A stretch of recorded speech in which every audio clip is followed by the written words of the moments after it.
স্বরে গাও, জীবনদায়ী বাক্য,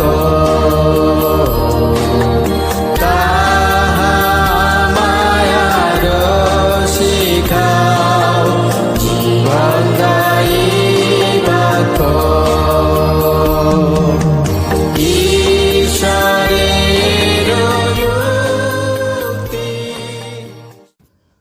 প্রিয় শ্রোতা বন্ধু, প্রভু যীশু খ্রিস্টের নামে জানাই আন্তরিক ভালোবাসা। আজ আমরা দেখার চেষ্টা করব ফৌরনের দ্বিতীয় আপোসের প্রস্তাবনা মসির কাছে।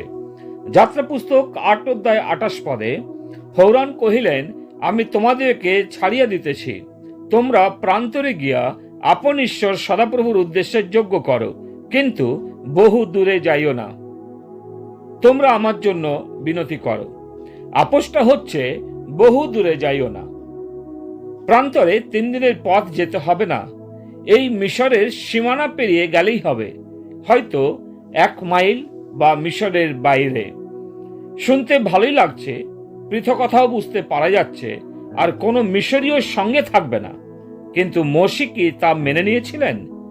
না, তিনি আপোসকে মেনে নেননি। আজও শয়তান চায় বিশ্বাসীরা যেন তার হাতের নাগালের বাইরে না চলে যায়, বেশি দূর না যায়। যেমন ফৌরন চেয়েছিল যখনই প্রয়োজন হবে যেন ইসরায়েলীয়দের তার কাজে ব্যবহার করতে পারে।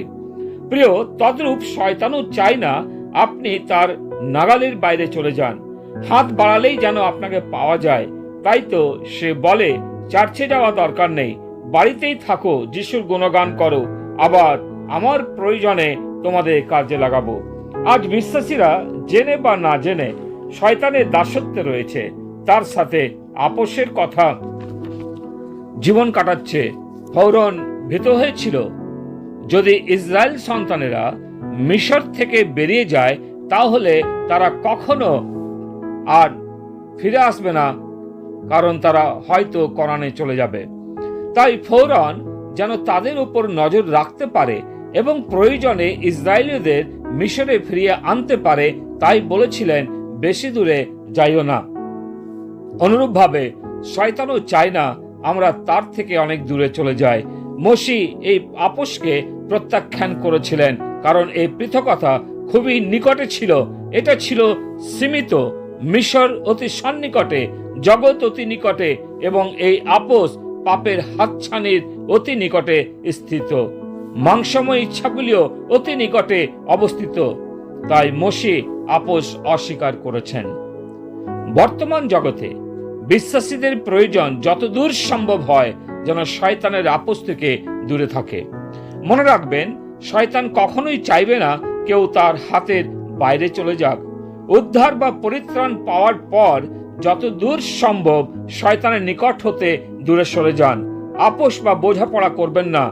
নতুন জন্ম হওয়ার পর বাপ্তিস্ম নেন এবং সাহসী সাক্ষ্য প্রভুর জন্য তা বজায় রাখুন।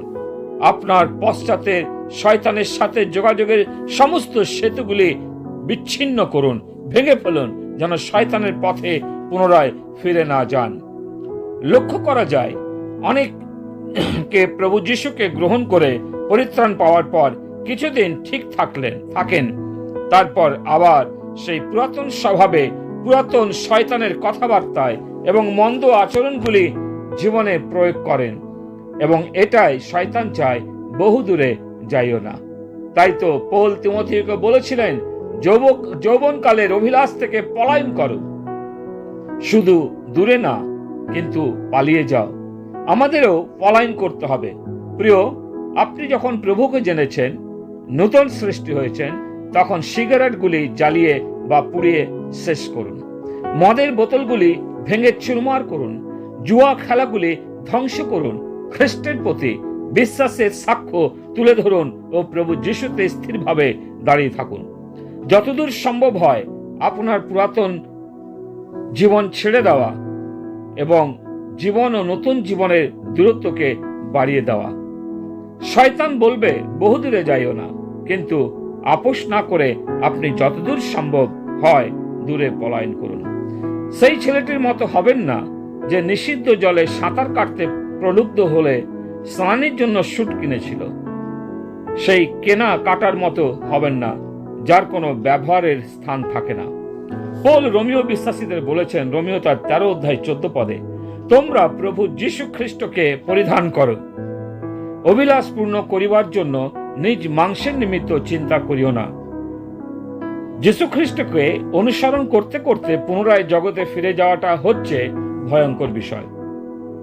শয়তান অতিশয় প্রীত হয় এই সীমান্তবর্তী খ্রিস্টানদের নিয়ে, যাদের বলা হয় বর্ডার লাইন খ্রিস্টান।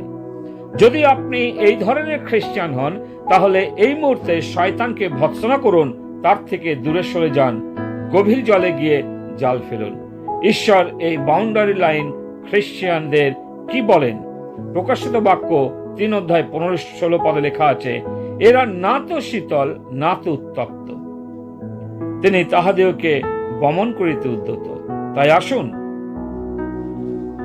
এই দ্বিতীয় আপোস থেকে আমরা দূরে থাকি, শয়তান থেকে দূরে থাকি, কিন্তু প্রভুর নিকটে অবস্থান করি।